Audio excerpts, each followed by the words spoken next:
What's up, geometry? Thanks for tuning in for another episode of Math with Mullins. Today we're going to be looking at lesson 11.7, the surface areas and volumes of cones. So we're able to find both of those and then use volumes. First thing we're going to talk about is the surface area of a right cone.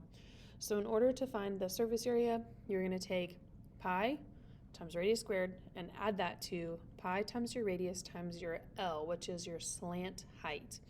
So just make sure you have that slant height before finding your surface area and your radius.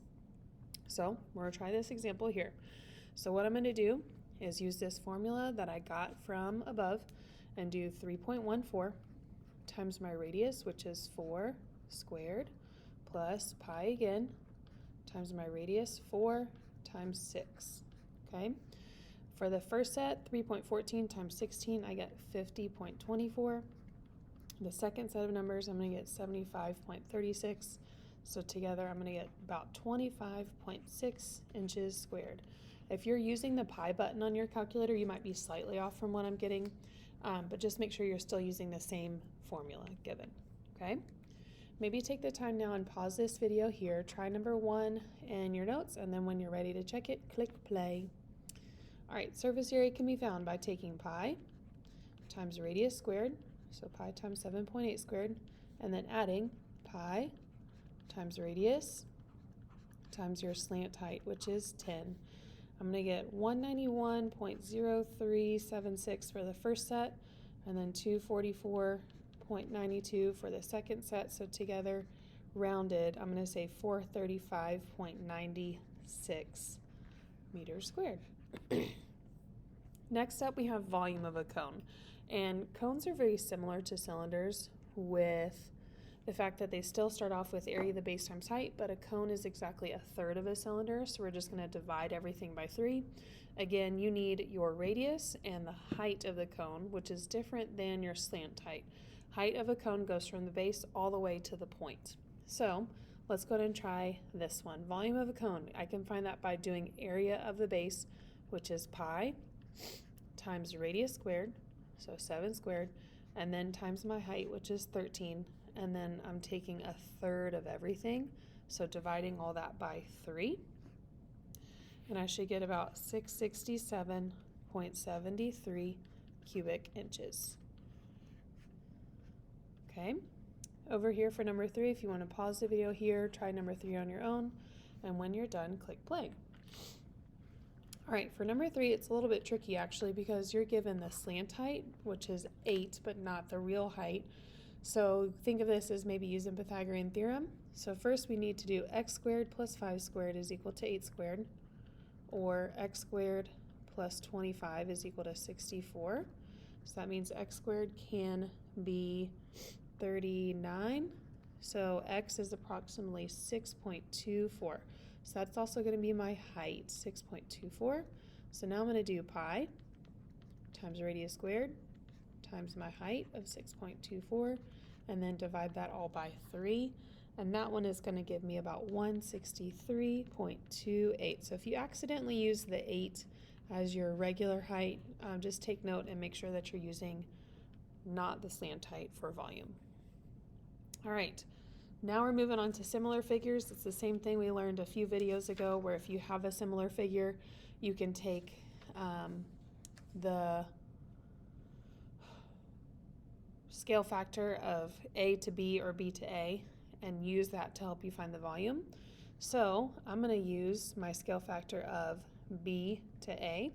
So B's radius is 9, A's radius is 3, so my scale factor is 3. So then I'm going to take volume B over volume A because I started with B to A, and that's equal to my scale factor of 3 cubed. So the volume of B is unknown. Volume of A is 15 pi, and then 3 cubed is 27. So I'm essentially just cross multiplying here. 27 times 15 pi, so the volume of B, I'm going to get 405 pi cubic feet. Or if I multiply that, 1,271.7 cubic feet. Okay. Next, find the volume of cone D. Why don't you pause this one here, try this one on your own. find the scale factor, use that to help you solve for the unknown volume, and when you're ready to check it, click play. All right, for this volume, I decided to find the volume's scale factor by comparing C to D because I prefer whole numbers and not fractions. It's okay if you did D to C because you should still be able to find the same thing. So C is 8, D is 2, so that's a scale factor of 4. So my volume of C over my volume of D can be found by doing 4 cubed. Volume of C is 384 pi. Volume of D unknown, and then 4 cubed is 64.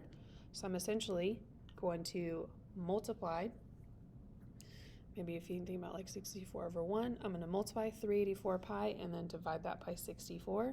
So volume of D, I'll get about 18.84 cubic centimeters, or if you set it in terms of pi, it'd be about 6 pi cubic centimeters. Whoops. Okay. Last few, we have our composite solids. So here we have a cone and a cylinder. So let's find the volume of the cone first, and then we'll find the volume of a cylinder, and then add those together. My cone is found by taking 1/3 times pi times the area of the base, so 6 squared, times the height, which is 4, and I'm going to get about 150.72.